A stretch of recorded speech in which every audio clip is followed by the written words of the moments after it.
तो स्टूडेंट्स अभी हमने जो है वो 50 एमसीक्यूज जो हैं वो एक पेपर के किए हैं। अब मैं आपको थोड़ी सी टिप्स और जो टेक्निक्स हैं वो बताता हूँ। स्टार्ट में कुछ टेक्निक्स बताऊंगा और एट द एंड जो है जब हम पेपर जो है वो कंप्लीट कर लेंगे तो उसके बाद कुछ जो है वो आपको टिप्स और टेक्निक्स एट द एंड पे जो है वो बताई जाएंगी, ताकि आप बोर ना हो जाए और जो है वो आप क्लास के दौरान जो है वो चीजें स्किप ना कर दें, ताकि आप स्टार्ट में भी जो है वो बाउंड रहें और एट द एंड भी जो है वो बाउंड रहें और कंप्लीट जो है वो लेक्चर सुने। क्योंकि हमारे स्टूडेंट्स जो है वो बेसिकली बोर हो जाते हैं, लेक्चर सुनते नहीं है। जब आप लेक्चर सुनेंगे नहीं, आप चीजों को देखेंगे नहीं, मेहनत नहीं करेंगे, तो फिर आप किस तरह जो है वो कामयाब होंगे। तो अगर आपको एक चीज फ्री ऑफ कॉस्ट प्रोवाइड की जा रही है तो आप उससे जो है वो फायदा उठाएं। तो पास पेपर्स को करने की सबसे पहले जो एक मैं आपको टेक्निक बताने जाऊं तो वो ये है कि आप एक पास पेपर को सबसे पहले ओवरव्यू उसका करें, उसको एनालाइज करें कि ये पास पेपर जो है ये कहां से आ रहा है, ये कौन से टॉपिक्स के अंदर से बन रहा है, कौन से ऐसे सब्जेक्ट्स हैं जिसमें से ये पेपर बन रहा है।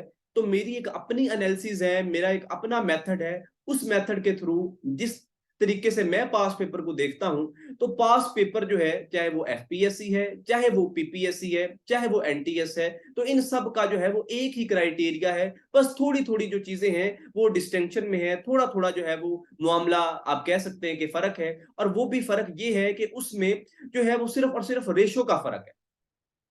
बाज सब्जेक्ट्स का जो पोर्शन है उसकी परसेंटेज ज्यादा है और बाज जो पोर्शन है उनकी परसेंटेज जो है वो थोड़ी है। तो अगर मैं पीपीएससी की स्पेसिफिकली बात करूं तो पीपीएससी के अंदर मैं एनालाइज करता हूं कि टोटल जो है वो 12 सब्जेक्ट्स हैं। अगर उनकी मैं आपको तरतीब बताऊं तो पहले नंबर पे है जी हमारे पास एवरीडे साइंस, उसके बाद ज्योग्राफी, दूसरे नंबर पे, तीसरे नंबर पे है जी जीके का कुछ पोर्शन है, चौथे नंबर पे मैं इस्लामियात को रखता हूं और इस्लामियात के बाद पांचवें नंबर पे है जी हमारे पास वर्ल्ड हिस्ट्री, छठे नंबर पे इंडियन हिस्ट्री है, सातवें नंबर पे है जी पाकिस्तान अफेयर्स और आठवें नंबर पे है जी हमारे पास करंट अफेयर्स का पोर्शन। तो ये 8 जो सब्जेक्ट हैं ये मैं जीके के अंदर जो है वो कंक्लूड करता हूं। इनको इनको आप जीके के अंदर जो है वो पढ़ सकते हैं। उसके बाद दूसरा एक पोर्शन जो मैं अक्सर स्टूडेंट्स को, दोस्तों को बताता रहता हूं कि वो है जी हमारा स्किल्स का पोर्शन। और स्किल्स के पोर्शन में मैं 4 सब्जेक्ट्स को रखता हूं, जिसमें पहले नंबर पे है जी हमारा इंग्लिश है, फिर मैथमेटिक्स है, उर्दू है और उर्दू के अलावा अगर मैं आपको बताऊं तो हमारे पास जो है वो कंप्यूटर का पोर्शन है। तो बेसिकली मैं डिवाइड करता हूं 12 सब्जेक्ट्स को दो पोर्शन में, एक जीके का पोर्शन और दूसरा जो है वो स्किल्स का पोर्शन है। जीके के पोर्शन के अंदर 8 सब्जेक्ट हैं जो भी मैंने आपको बताया, जिसमें एवरीडे साइंस, ज्योग्राफिया, जीके, इस्लामियात, world history, Indian history, Pakistan affairs और करंट अफेयर्स आते हैं।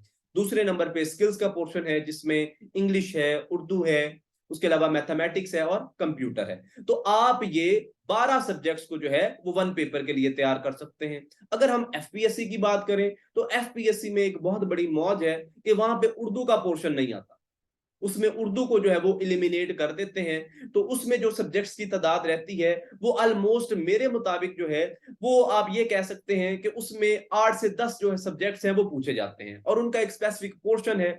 इंग्लिश 20 नंबर की आती है जी। उसके बाद ये हमारा एक पहला ग्रुप है। अगर हम एफपीएससी की बात करें तो एफपीएससी के अंदर इंग्लिश एक पहला ग्रुप है और दूसरे ग्रुप के अंदर जो है वो जीके का पोर्शन है। अब जीके के अंदर जो है वो कौन कौन से सब्जेक्ट्स हैं, सेम वही सब्जेक्ट हैं जो मैंने आपको पीपीएससी के सब्जेक्ट्स बताए हैं, जिसमें हमारे पास everyday science, geography, world history, Indian history, Pakistan affair, current affairs, इसके अलावा मैथमेटिक्स, कंप्यूटर, ये एक पोर्शन आ जाता है। क्योंकि एफपीएससी के अंदर उन्होंने इंग्लिश जो है उसको सेपरेट कर दिया हुआ है। तो इंग्लिश जो है वो 20 मार्क्स ही अलहदा से जो है वो उसकी जो है वो कॉम्बिनेशन है जी। 20 नंबर का जो है वो पेपर इंग्लिश के पोर्शन में से आता है और बाकी का जो 80 नंबर का पोर्शन है वो जीके के अंदर से आता है जी। जीके का जो है वो पोर्शन रखते हैं। तो इसमें 20% का आपका करंट अफेयर्स का आ जाता है, 20% आपका जो है वो पाकिस्तान अफेयर्स में से आ जाता है और कभी कभार वो 16% दे देता है या कभी कभार जो है वो 14% ऊपर नीचे जो है वो करता रहता है। इसके अलावा अगर हम एनटीएस की तरफ जाएं तो उसमें भी जो है वो सब्जेक्ट्स की यही रेशो है। उसके अंदर बाज दफा वो इस्लामियत के क्वेश्चंस को हाई पे ले जाता है, ज्यादा डिटेल में पूछ लेता है, बाज दफा पाकिस्तान अफेयर्स के क्वेश्चन ज्यादा डिटेल से पूछ लेता है, बाज दफा इंग्लिश में से। तो सब्जेक्ट्स टोटल जो वन पेपर के सब्जेक्ट्स हैं वो यही 12 सब्जेक्ट्स हैं। तो अगर आप बेहतरीन तरीके से इन 12 सब्जेक्ट्स को तैयार कर लेते हैं तो आप पाक अफेयर्स, आप इस्लामिक अफेयर्स, आप जो है वर्ल्ड हिस्ट्री, आप जो है geography, everyday science, math, computer, ये तमाम सब्जेक्ट्स को आप बेहतरीन तरीके से कर लें तो आपकी बेहतरीन जगह पे जो है वो जॉब हो जाएगी। इवन कि आप 16 स्केल की जॉब, 17 स्केल की जॉब जो है वहां पे भी जो है वो जा सकते हैं। अब इन सब्जेक्ट्स के अंदर कुछ टॉपिक्स हैं, तो जब आप पास पेपर्स को पढ़ें तो पास पेपर्स के अंदर जो आपको एमसीक्यूज की फॉर्म में जो है वो क्वेश्चन आए हुए हैं, तो आप क्या करें, आप उनको एनालाइज करें कि ये कौन से टॉपिक्स में से क्वेश्चन लिए गए हैं। तो आप उस टॉपिक को सबसे पहले देखें कि ये सब्जेक्ट जो है वो किस सब्जेक्ट का ये टॉपिक है। अगर जैसे कि अभी बैते रिजवान का क्वेश्चन आया था कि बैते रिजवान जो है वो कौन सी हिजरी में हुई, तो ये हमें साफ पता चल रहा है कि ये इस्लामियत का क्वेश्चन है। अब इस्लामियत के अंदर ये बैते रिजवान का आप टॉपिक सर्च करें, उसके जो तमाम डिटेल है वो कर लें। उसके अलावा अगर 1973 का क्वेश्चन पूछा गया है कि इस कॉन्स्टिट्यूशन के अंदर जो है वो कितने आर्टिकल्स हैं, तो आप पाकिस्तान अफेयर्स का क्वेश्चन करें। उसके बाद अगर कोई वर्ल्ड हिस्ट्री के मुतालिक क्वेश्चन पूछा गया है, जैसे कि यूथांट है, तो यूथांट जो है ये सेक्रेटरी जनरल है, ये वर्ल्ड हिस्ट्री में से क्वेश्चन आया हुआ है। तो इस तरह आप टॉपिक्स को एनालाइज कर सकते हैं। अभी हमने 50 एमसीक्यूज किए हैं, अब बाकी के 50 एमसीक्यूज हम करते हैं और उसके बाद में आपको बाकी की जो टेक्निक्स है वो आपके साथ जो है वो शेयर करता हूं। तो अब जी मैं आपके साथ जो है वो स्क्रीन शेयर कर रहा हूँ, इंशाल्लाह जो है वो आपको चीजें नजर आना शुरू हो जाएंगी जी अभी पास पेपर्स के बारे में।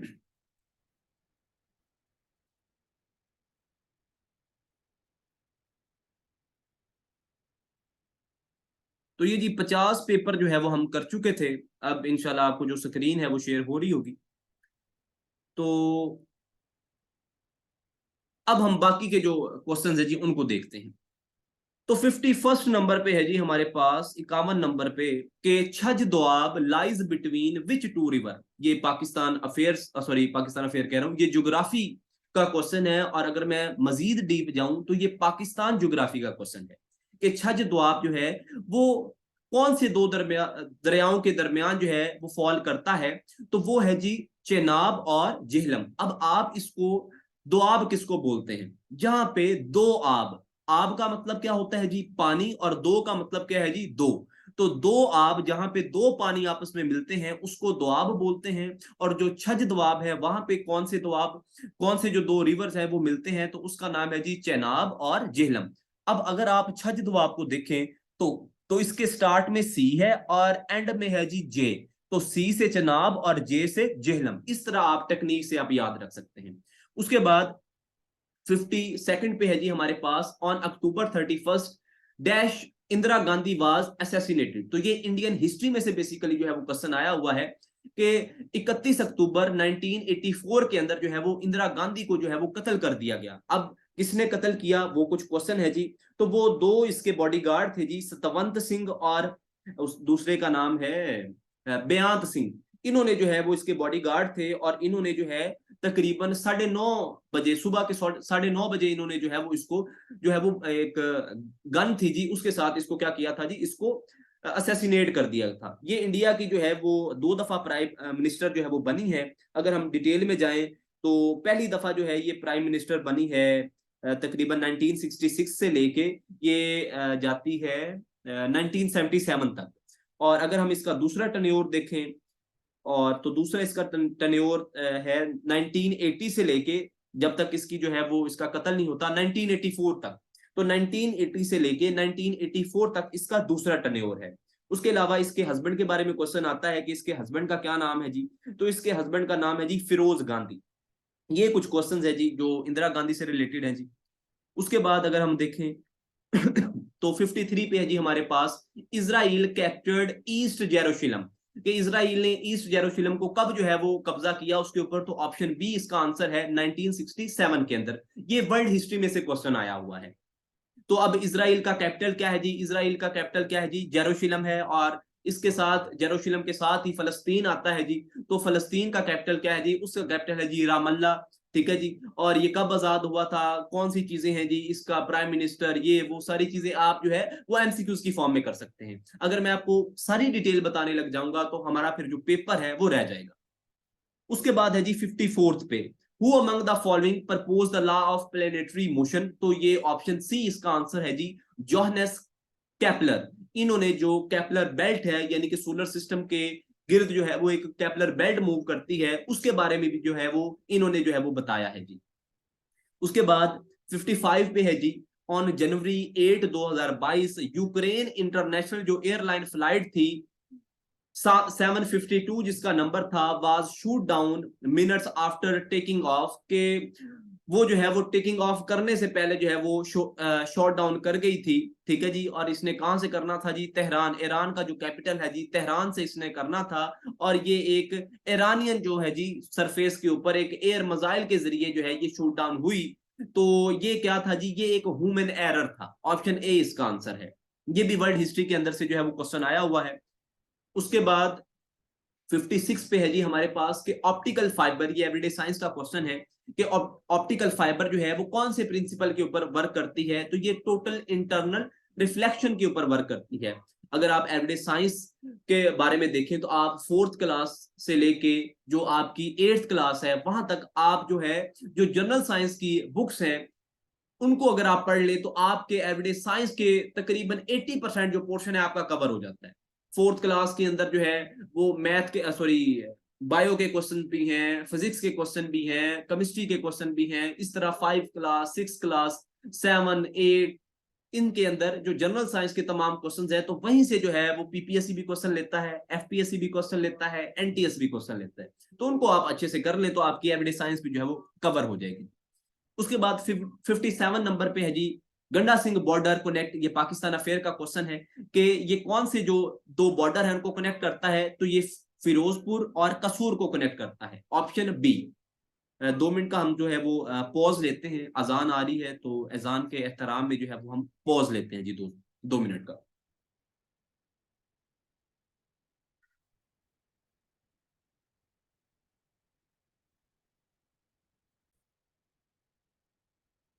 तो अब हम क्वेश्चन नंबर 58 पे मूव करते हैं कि which is the national bird of Pakistan? Pakistan का जो नेशनल बर्ड है उसका नाम है जी चकोर। ये अभी जो सिंध के अंदर एक पेपर हुआ है जी उसके अंदर ये रिसेंट जो है वो क्वेश्चन आया हुआ था जी कि पाकिस्तान का जो नेशनल बर्ड है उसको क्या कहा जाता है जी? तो उसको चकोर कहा जाता है। अगर हम पाकिस्तान का जो नेशनल एनिमल है तो उसको देखें जी तो वो मारखोर है। इस तरह पाकिस्तान की नेशनल गेम कौन सी है, पाकिस्तान के नेशनल पोएट कौन से हैं, फ्लावर कौन से है, ये सारी चीजें जो है वो आप कर सकते हैं। और ये पाकिस्तान अफेयर्स के क्वेश्चन है जी। उसके बाद फिर हमारे पास इंग्लिश का एक क्वेश्चन है जी 59th नंबर पे, dash of the two sisters is married. तो ईच ऑफ टू सिस्टर्स जो है वो मैरिड, उनकी शादी हो गई है जी। ये ईच और एवरी, एनी, बोथ, ये इनको अगर आप स्टडी कर लेते हैं, ईच और एवरी का क्या यूज है, निदर और नॉर का क्या यूज है, तो आपको ये कॉन्सेप्ट जो है वो क्लियर हो जाएंगे। क्योंकि अभी मेरे पास इतना टाइम नहीं है कि मैं आपको ये तमाम कॉन्सेप्ट जो है वो यहाँ पे समझा सकूं, क्योंकि हमने पास पेपर करना है और इसको कंप्लीट करना है और इसी क्लास में करना है। उसके बाद 61st नंबर पे है जी हमारे पास, how many players in basketball game in each team. हर टीम के अंदर जो है वो बास्केटबॉल की गेम में देखें तो कितने प्लेयर होते हैं जी? तो 5 प्लेयर होते हैं। अगर आप में से कभी किसी ने बास्केटबॉल गेम जो है वो देखी हो तो वहां पे आप देखते हैं कि दोनों साइड पे जो है वो 5-5 की टीम होती है। उसके बाद 62 नंबर पे है जी कि which is the highest peak of Himalaya range इन पाकिस्तान। कि पाकिस्तान के अंदर हिमालय रेंज की जो हाईएस्ट पीक है उसका नाम क्या है जी? तो उसका नाम है जी नांगा पर्वत। अब नांगा पर्वत जो है इसकी हाइट कितनी है? तो 8126 मीटर इसकी हाइट है। अब जो वैसे हिमालय के बारे में अगर हम देखें तो हिमालय जो माउंटेन रेंज है वो कहाँ कहाँ पे आती है जी? तो वो ये नेपाल के अंदर भी आती है, पाकिस्तान के अंदर भी आती है, इंडिया के अंदर भी आती है जी। और हिमालय रेंज जो है ये सबसे हाईएस्ट माउंटेन रेंज है जी। इसकी सबसे हाईएस्ट चोटी का नाम माउंट एवरेस्ट है जी, जो कि नेपाल के अंदर है। और अगर मैं आपको बताऊं उसकी हाइट कितनी है, तो उसकी हाइट 8848 मीटर है। और विंटर के अंदर, सर्दियों के अंदर जो है वो क्या करती है जी, उसके ऊपर जो बर्फ है वो जम जाती है, तो इस वजह से उसकी हाइट 8849 या 8850 हो जाती है। और ये यंगेस्ट जो है वो माउंटेन रेंज भी इसको कहते हैं, और इसको हाईएस्ट माउंटेन जो है वो पीक भी कहते हैं जी। ये दुनिया की सबसे ऊंची चोटी है जी। अगर इसके बारे में मैं थोड़ा सा और आपको एक्सप्लेन करूं तो 1841 के अंदर एक पर्सन थे जी जॉर्ज एवरेस्ट, उन्होंने सबसे पहले माउंट एवरेस्ट का सर्वे किया था। फिर 1865 के अंदर उनके नाम पे ही जो है इस माउंटेन पीक का नाम रख दिया गया माउंट एवरेस्ट। फिर 1953 के अंदर एक पर्सन है जी, उनका नाम है एडमंड हेलरी, उन्होंने जो है वो इसको कवर कर लिया। फिर उसके बाद जो है वो 2000 अगर हम देखें कि 2013 के अंदर नजीर साबिर जो है वो पाकिस्तान में से उन्होंने कवर किया है, और समीना जो है वो ख्याल बेग उन्होंने 2000 तकरीबन 20 के अंदर जो है वो फर्स्ट वुमेन है जिन्होंने पाकिस्तान के अंदर इसको माउंट एवरेस्ट को जो है वो सर किया है। उसके बाद नांगा पर्वत को किलर माउंटेन भी कहा जाता है। तो ये कुछ जो है वो क्वेश्चन है जी। उसके बाद 63, और ये ज्योग्राफी का क्वेश्चन है, अगर मैं आपको बताऊं तो ज्योग्राफी का क्वेश्चन है जी। उसके बाद 63, अभी जो मैंने आपको सब्जेक्ट की एक मुकम्मल लिस्ट बताई है, तो आप नोट डाउन करते जाइएगा कि कौन कौन से सब्जेक्ट में से जो है वो पेपर लिया गया है। तो लॉरे म्यूजियम इज लोकेटेड इन, तो लॉरे म्यूजियम जो है ये कहां पे लोकेटेड है जी? ये सबसे दुनिया का सबसे बड़ा म्यूजियम भी इसको कहते हैं जी। तो ये पेरिस के अंदर है जी। ये वर्ल्ड जो है वो हिस्ट्री के अंदर से जो है वो क्वेश्चन लिया गया है। Who is the current president of Iran? Iran का जो करंट प्रेसिडेंट है उसका नाम है जी इब्राहिम रयासी। ये वर्ल्ड हिस्ट्री का क्वेश्चन है। अब इब्राहिम रयासी, इसकी डेट ऑफ बर्थ जो है वो आप देख लीजिए। उसके बाद जो है इसके बारे में और जो इसने कुछ अवार्ड जीते हैं या वगैरह वगैरह वो आप जो है वो सर्च कर सकते हैं। उसके बाद 65 नंबर पे ये फिर एक पार्ट्स ऑफ स्पीच का क्वेश्चन है जी। इंग्लिश के अंदर ये क्वेश्चन आया हुआ है इंग्लिश सब्जेक्ट में से, कि faint heart never won fair lady. तो वॉन जो है ये कौन सा पार्ट ऑफ स्पीच है जी? तो ये वर्ब है जी। उसके बाद अगर हम देखें 65 पे हमारे पास ये मैथ का जो है वो एक पोर्शन आया हुआ है, और ये मैथ में अब ये क्वेश्चन जो है यहाँ पे मैं आपको सॉल्व तो नहीं करवा सकता, तो मैथ के लिए क्या टिप्स है वो मैं आपको एट द एंड जो है वो मेंशन कर दूंगा कि आप मैथ को किस तरह कर सकते हैं। तो आप ये टॉपिक देखिए कि ये कौन से टॉपिक्स में से जो है ये क्वेश्चन लिया गया है। क्या ये फ्रैक्शन में से तो नहीं है? क्या ये लॉगरिथम में से तो नहीं है? क्या ये प्रॉफिट या लॉस में से तो क्वेश्चन नहीं है? तो आपको जो स्टेटमेंट है वो सब कुछ बता रही होती है। क्या ये फैक्टराइजेशन में से तो नहीं है?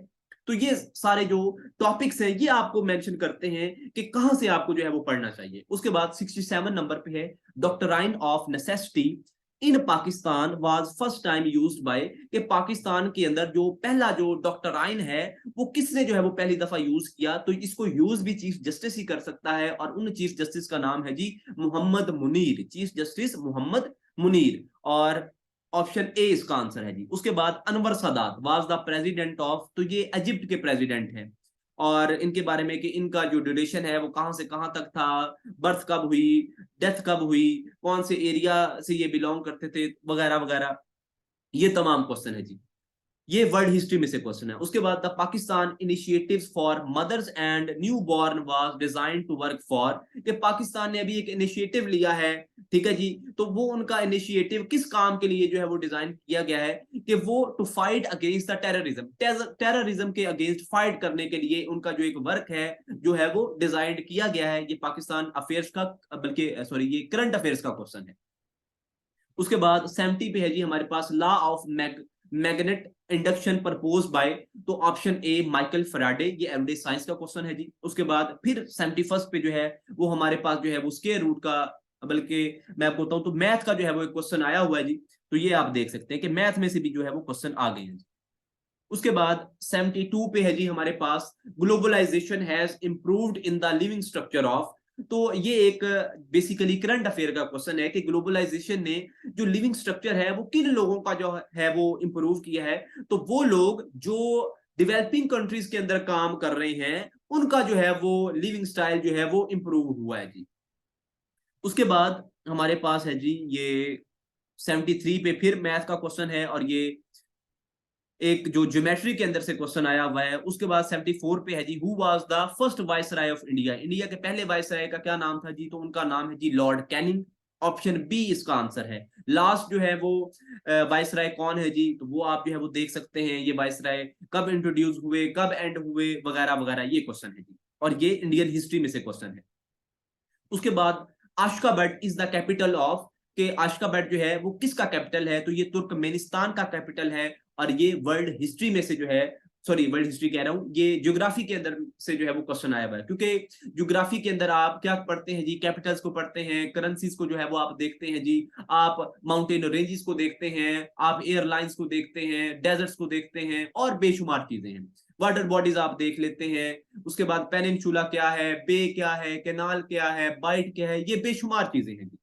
उसके बाद 76 नंबर पे है the term DNS stand for, तो डीएनएस जो है ये जीके का एक बेसिकली क्वेश्चन है, एक जो जनरल नॉलेज के तौर पे एक एब्रीवेशन आया हुआ है कि डीएनएस किसका एब्रीवेशन है, तो ये है जी डोमेन नेम सिस्टम का ये एब्रीवेशन है। उसके बाद 77 नंबर पे हमारे पास पाकिस्तान अफेयर का क्वेश्चन है कि when was the 18th amendment bill passed by National Assembly of Pakistan, के पाकिस्तान नेशनल असेंबली ने जो है वो कब बिल पास किया था जी 18वीं तरमीम का, 18th अमेंडमेंट का, जो कॉन्स्टिट्यूशन के अंदर जो है 1973 के कॉन्स्टिट्यूशन के अंदर एक अमेंडमेंट की गई थी, तो वो 2010 के अंदर 8 अप्रैल को जो है वो हुई थी जी, वो बिल पास हुआ था। तो ऑप्शन सी इसका आंसर है। ये पाकिस्तान अफेयर्स का जो है वो क्वेश्चन है। उसके बाद 78 पे हु अबॉलिश द खिलाफत इन तुर्की, ये वर्ल्ड हिस्ट्री का जो है वर्ल्ड अफेयर का क्वेश्चन है जी। तो मुस्तफा कमाल अतातुर्क, इन्होंने जो है वो अबॉलिश किया था खिलाफत को तुर्की के अंदर जी। उसके बाद इस्लामियत का क्वेश्चन है, द टर्म इस्लामी, तो इस्लाम का जो है वो क्या मतलब है जी, तो इस्लाम का मतलब है जी सब मिशन। उसके बाद 80 नंबर पे है जी correct of adverb let's play nicely, ये इंग्लिश का क्वेश्चन है। अब देखिए कि पार्ट्स ऑफ स्पीच में से क्वेश्चन आए हुए हैं, नाउन के क्वेश्चन आ रहे हैं, वर्ब के क्वेश्चन आ रहे हैं, अब एडवर्ब का क्वेश्चन आ गया है। तो अब अगर हम इसमें देखें तो एडवर्ब की एक निशानी है कि एडवर्ब में, एडवर्ब बेसिकली किस लिए यूज होता है, ये वर्ब को एक्सप्लेन करने के लिए यूज होता है, और मोस्टली वो वर्ड्स जो है वो एडवर्ब होते हैं जिनके एंड पे एल वाई होता है। तो यहां पे आप वो देख सकते हैं कि लेट्स प्ले नाइसली, तो ए, ऑप्शन ए इसका आंसर है, क्योंकि जो एडवर्ब होता है ये वर्ब को एक्सप्लेन करता है, और ये मोस्टली जो है वो वर्ब के बाद आता है जी। और अब यहां पे देखें कि प्ले को कौन सी चीज एक्सप्लेन कर रही है, तो नाइसली जो है ये प्ले को एक्सप्लेन कर रहा है। उसके बाद 81 पे है जी हमारे पास, which type of forest is found in Chitral, Dir and सवाद, ये पाकिस्तान अफेयर्स की जो ज्योग्राफी है उसके अंदर में से जो है वो क्वेश्चन लिया गया है कि पाकिस्तान के अंदर जो फॉरेस्ट हैं, ठीक है जी, चित्राल के अंदर, दीर के अंदर, सवात के अंदर, तो वो कौन से जो है वो फॉरेस्ट हैं, तो उन फॉरेस्ट का नाम है जी अल्पाइन। ये बेसिकली ये जो आपके ड्राई फ्रूट्स होते हैं, काजू, पिस्ता, ये इस तरह के जो फॉरेस्ट हैं वो इन एरियाज में जो है वो पाए जाते हैं, इनको बेसिकली हम अल्पाइन फॉरेस्ट बोलते हैं। उसके बाद ये फिर एक जो है वो इज आर एम का जो यूज है वो आया हुआ है, the wages of sin is death, के वेजिज ऑफ सिन क्या है जी, उसको हम डेथ बोलते हैं जी। उसके बाद 83 पे ये वर्ल्ड हिस्ट्री का क्वेश्चन है कि when the Soviet union invaded Afghanistan, के सोवियत यूनियन ने, यानी कि बेसिकली रशिया के बारे में जो है वो बात हो रही है कि इन्होंने अफगानिस्तान के ऊपर कब जो है वो कब्जा किया था जी, तो कब इनके अगेंस्ट जो है वो इन्होंने काम किया था, तो 24 दिसंबर 1979 को। अब रशिया के बारे में भी आप देख सकते हैं, पहले ये सोवियत यूनियन थी, 1991 के अंदर सोवियत यूनियन टूट गई, रशिया बन गया, और रशिया ने रिसेंटली यूक्रेन के ऊपर जो है वो इनकी वार चलती रही है। तो इस तरह आप जो है वो चीजें कर सकते हैं। उसके बाद फिर ये मैथ के अंदर से क्वेश्चन लिया गया है, इसको भी हम स्किप कर देते हैं। उसके बाद 85 पे, how many neutrons in hydrogen, ये एवरीडे साइंस का क्वेश्चन है कि हाइड्रोजन के अंदर कितने न्यूट्रॉन्स हैं, तो हाइड्रोजन के अंदर जो है वो 0 न्यूट्रॉन्स है, इसके अंदर जो है वो कोई न्यूट्रॉन जो है वो नहीं पाया जाता जी। उसके बाद 86 पे है जी हमारे पास मैथ का क्वेश्चन है जी, इसको भी हम स्किप कर देते हैं जी अभी फिलहाल। उसके बाद 87 पे कंप्यूटर का क्वेश्चन आया है कि वो कौन सी प्रोडक्ट है जो माइक्रोसॉफ्ट के अंदर अवेलेबल नहीं होती, जैसे कि लिंक्स ऑपरेटिंग सिस्टम में, तो एमएस जो एक्सेस है उसके अंदर लिंक्स ऑपरेटिंग सिस्टम जो है वो मौजूद नहीं होता। तो अगर आप वर्ड को बेहतरीन तरीके से जो है वो कर सकते हैं, कंप्यूटर को बड़े अच्छे तरीके से कर सकते हैं, तो आपके ये क्वेश्चन कभी नहीं रहेंगे। उसके बाद ये पाकिस्तान की ज्योग्राफी में से क्वेश्चन आया हुआ है कि identify the latitude of Punjab province, के पंजाब का जो लैटिट्यूड है वो कितना है जी, तो वो 27.42 से लेके 34.02 नॉर्थ की तरफ है जी। उसके बाद the runway for the long jump is about in width, कि जो रनवे के लिए एक जो लॉन्ग जंप, हम जो एक रनवे बनाते हैं उसके अंदर जो लॉन्ग जंप है वो कितनी उसकी विड्थ होती है, तो ये जीके का क्वेश्चन है, बेसिकली एक जनरल क्वेश्चन है, तो 1.22 मीटर होती है जी। उसके बाद मैन्युफैक्चर ऑफ टीवी सेट्स, ये एक मैथ का क्वेश्चन है जी, ये प्रॉफिट लॉस और इस तरह की जो चीजें हैं उसमें से जी ये लिया गया है, जिसमें प्रोडक्ट की वैल्यू, प्रॉफिट लॉस, इस तरह की जो चीजें हैं, ईयरली कितना प्रॉफिट होता है, लॉस होता है, या इनकम टैक्स, ये वगैरह इस तरह की चीजें पूछी जाती हैं। उसके बाद अब उर्दू का पोर्शन आ गया है। फारसी और उर्दू के किस मारूफ मकबूल उर्दू शायर ने अपनी उर्दू शायरी के मजमूए को बेरंग अमन आस्त कहा है, तो मिर्जा गालिब है जी। अब मिर्जा गालिब कहाँ पे पैदा हुए, कहाँ पे दफन हुए, इनके बारे में वगैरह वगैरह, इनकी बुक्स के कुछ नेम्स या इनकी शायरी, उसके बारे में आप डिटेल से देखेंगे तो आपको पता चल जाएगा। उसके बाद अगर आप ऑप्शंस में देखें तो और भी शायरों के नाम दिए हुए हैं। इलामा इकबाल का नाम दिया हुआ है, मोमिन खान मोमिन का नाम दिया हुआ है, हसरत मोहानी का नाम दिया हुआ है। तो इनके मुतालिक आप इंफॉर्मेशन जो है वो सर्च करें, इनके बारे में चीजें देखें। उसके बाद 92 हमद नात और कसीदा के सबसे दिल आवेज शेर को क्या कहते हैं जी, तो उसको बोलते हैं जी शाह बैत बोलते हैं उसको। अब ये शाह बैत क्या होती है और उस शेर को क्या बोलते हैं, तो ये उर्दू ग्रामर के अंदर, उर्दू के इंट्रोडक्शन के अंदर ये तमाम चीजें हैं जी। उसके बाद अनवर मसूद किस मजमून के उस्ताद हैं जी, तो ये फारसी के उस्ताद हैं। उसके बाद एक शेर यहाँ पे दिया हुआ है और बताया हुआ है कि ये शेर जो है वो किसका है जी, कि दिन को भी यहाँ शब की सिहाई का समा है, कहते हैं ये आराम गाहे नूर जहां है। तो ये एक तलूक चंद महरूम है जी, उनका शेर है। ऑप्शन आई थिंक सी है जी इसका आंसर, ऑप्शन सी तलूक चंद महरूम। उसके बाद तकसीमे हिंद के मौजू पर नावल कौन सा है जी, तो आग का दरिया। उसके बाद बलाए ताक रखना का क्या मतलब होता है जी, तो इसका मतलब होता है जी परवाह ना करना। उसके बाद इस्तिलाह में देव मलाई साहरी और मजहब के बाहमी रिश्तों के मुतालिक ऐसा इल्म जिसने इल्मुल इंसान के अलावा जदीद अदब और नफ्सियात पर गहरे नकूश मुरतब किए हैं, तो उसे असातीर बोलते हैं। उसके बाद कलमी नुस्खे दस्तावेज या गैर मतबूआ किताब को क्या बोलते हैं जी, तो मखतूता बोलते हैं जिसको। ये बेसिकली पीपीएससी के जो पास्ट पेपर्स हैं, अगर आप उसमें से उर्दू का पोर्शन बेहतरीन तरीके से कर लें तो तमाम आपका उर्दू का जो पोर्शन है वो हो जाएगा। उर्दू जो है वो हर पेपर के अंदर, पीपीएससी के अंदर आप अगर मैं आपको बताऊं तो 7 से 8 नंबर, और हमेशा जो है 5 नंबर की जरूर होती है। इससे ज्यादा भी पूछी जा सकती है, 4 नंबर 5 नंबर की तो आती है, लेकिन 7-8 नंबर पे भी चली जाती है। अगर आप इस पेपर के अंदर देखें तो इस पेपर के अंदर जो है वो 10 क्वेश्चन जो है वो आए हुए हैं जी उर्दू के।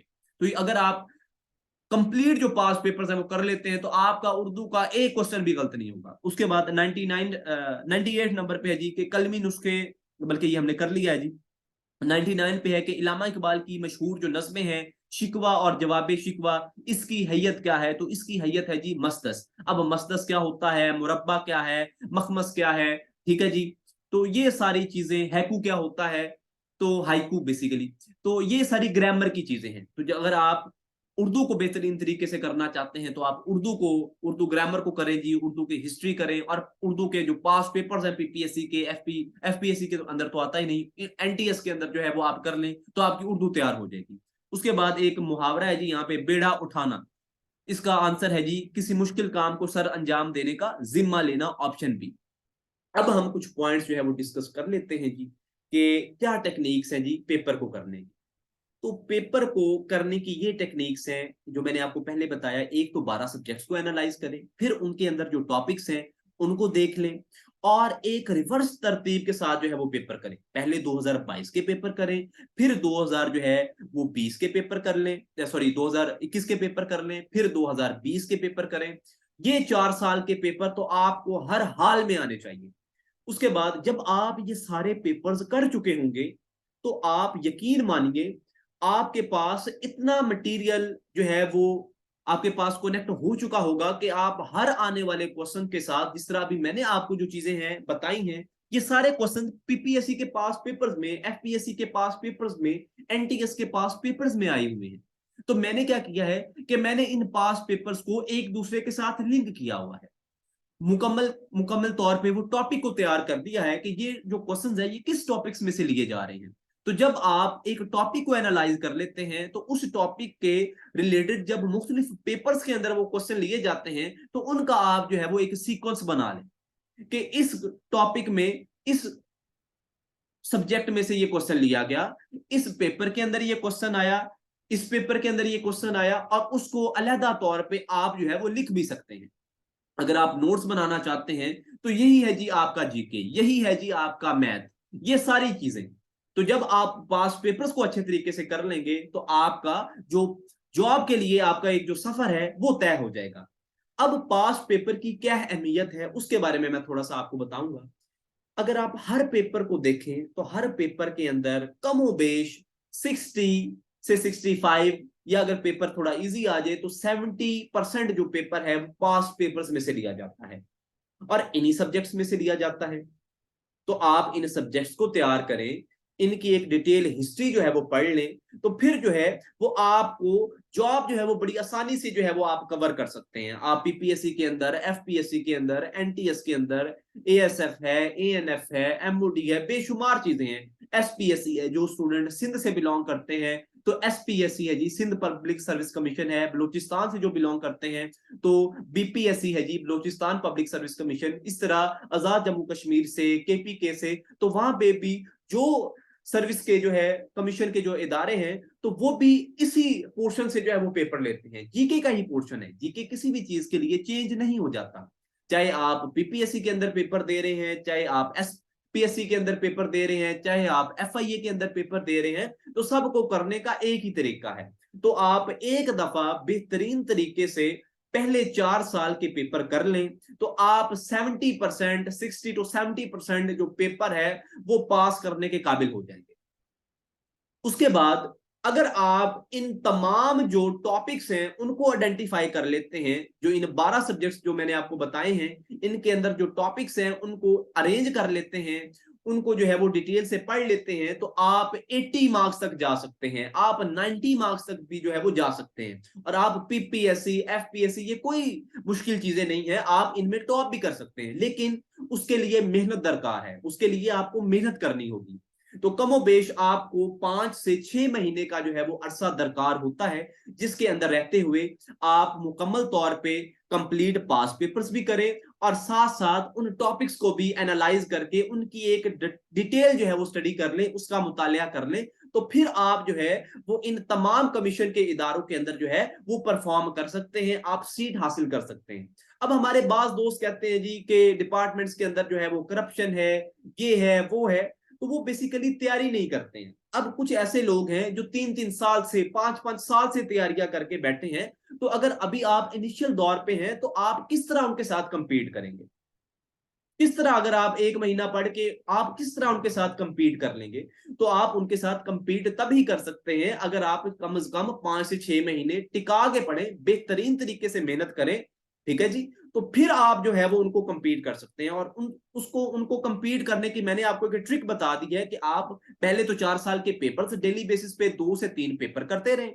उसके बाद आप जो है इन टॉपिक्स को एनालाइज करें कि वो कौन सी टॉपिक्स है जहां से पेपर आया है, और फिर जो है आप उनकी एक लिस्ट बना लें और उनकी डिटेल स्टडी कर लें, तो आप बेहतरीन तरीके से परफॉर्म कर लेंगे। तो अब यहां तक हम क्लास को एंड करते हैं, और आपके जो क्वेश्चंस है, क्योंकि अभी इसका टाइम जो है वो मैं एंड करने जा रहा हूं क्योंकि फिर रिकॉर्डिंग लंबी हो रही है, तो मैं आपको नेक्स्ट लिंक शेयर करता हूं। अगर आप में से किसी का कोई क्वेश्चन है तो वो उस नेक्स्ट लिंक में आप मेरे से जो है वो पूछ सकते हैं जी। अपना ख्याल रखिएगा। अल्लाह हाफिज।